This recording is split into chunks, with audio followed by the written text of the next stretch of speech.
Big update about Conor McGregor. He's seemingly back in the gym training at 100%. According to his head coach, John Kavanagh, Conor McGregor is able to train in all aspects of MMA and he's very strong, which was the biggest hurdle for him upon his return. It was all about the injury and how he was able to recover back. Now that he's training at seemingly 100%, that means his return is going to be coming probably sooner than we initially thought. Because the guy wants to fight, he says he wants to fight, he's all over Twitter, he's always talking about the fights and stuff. He appears to be hungry to come back. But against who?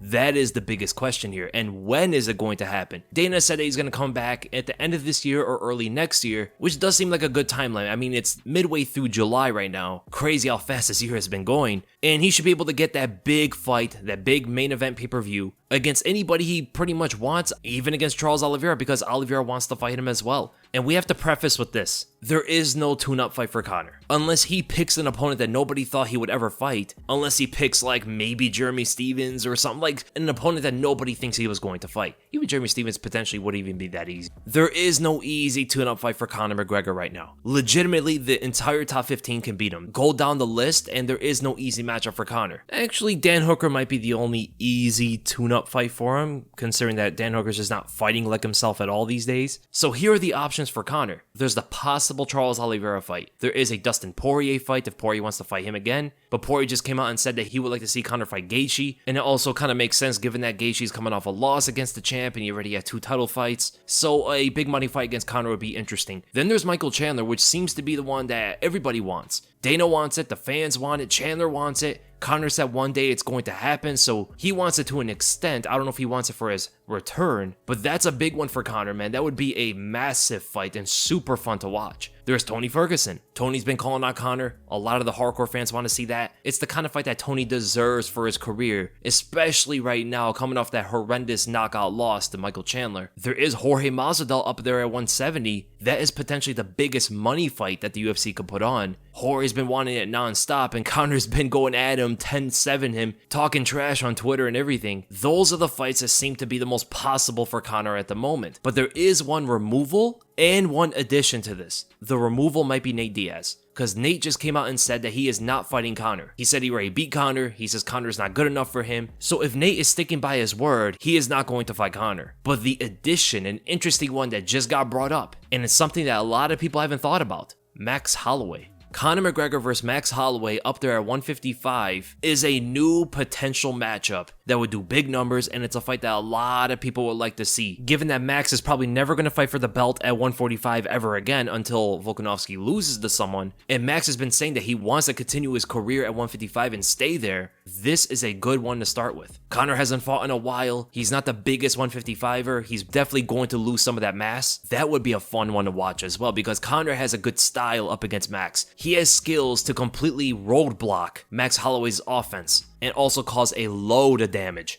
But with the 5 rounds, it makes it a lot more interesting because Max is going to be able to outwork Conor for the most of it. Now, the fight I want to see the most is the Tony fight. That is a big injury for himself, and if he fights early next year, that's perfect for Tony Ferguson's return. Tony looked really good against Chandler in that first round, and he looked dangerous, powerful. And imagine they fight at 170, where Tony Ferguson historically has been proven to have different kind of knockout power up in that weight class. The bigger Tony gets, the more power he carries with him. I wouldn't necessarily favor Tony to win the fight, especially now. If this is prime Tony, it's a different story, because he can be pretty easily hit. He has been training a lot in boxing, though. When you watch his boxing training, his fundamental boxing skills have actually looked pretty nice, much better than ever before. So maybe he gets better in that area and able to address some of the irresponsible defense that he usually had in the past. It can make it for a very interesting fight. What if he wrestles with Conor? Who really knows how that fight will go down? The next one I'd love to see is the Michael Chandler fight. Chandler versus Conor is a kind of matchup that can really go either way depending on how Chandler wants to approach it. Chandler has an option here that's very interesting. He can make the fight easy for himself, a for sure win, but the fans won't necessarily like it. Wrestle him. I'll grapple him on the ground, smother him, pound him out, and get that powerful finish. He's so much bigger than Conor. He's so much of a better wrestler. He's better on the ground. Conor is not going to stop that blast double leg. It would be the for sure way that Michael Chandler secures the win. But there's a financial option for him. Chandler decides not to wrestle and just strike it out with Conor. If Michael Chandler fights Conor like that and gets a spectacular knockout, one-shots Conor and KOs him, Michael Chandler becomes a superstar overnight. Now that would be a gamble, because Conor is not someone to trifle with on the feet for Michael Chandler. Conor is extremely lethal in this kind of matchup. He's always been good against orthodox right-handed punchers, especially someone who only throws like a couple strikes from his arsenal. Right straight, right overhand, sometimes left hook, you go to the body and go to the head and stuff, but one of the best ever at slipping straight rights and punishing the opponent. He's done it his entire career. Southpaw punchers are where he kind of falls apart, because the jab itself throws off a lot of Conor's explosive opportunities from a distance.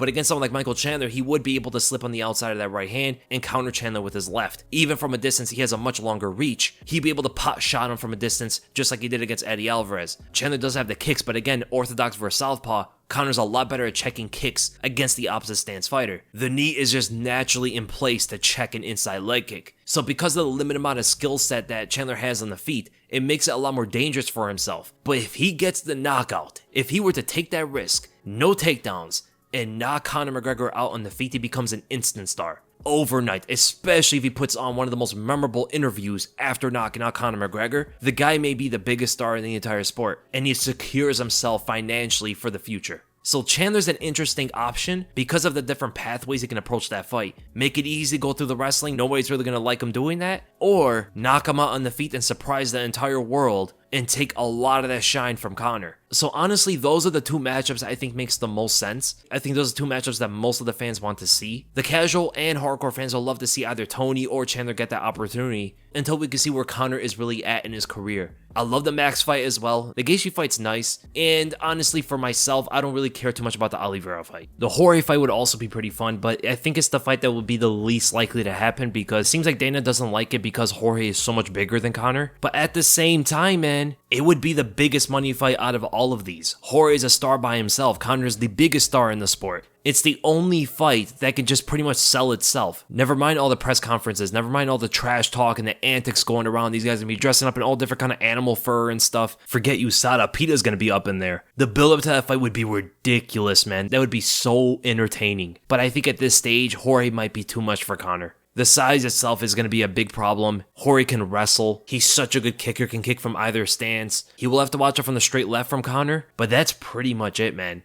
I really wonder if he's going to be the same kind of draw. I hope so. But with so much time off, having so many losses, I can imagine that his return is going to be big because he is returning. But if he were to lose this one and get finished, that would not be good. But if he were to win on his return, Conor's going to be as big as ever. And you know he's going to call out Charles Oliveira if he wins on his return and if he doesn't fight Oliveira on his return. So Conor's return is going to be fun. I can't wait. I'm always up for Conor fights. And now we just wait until what he says.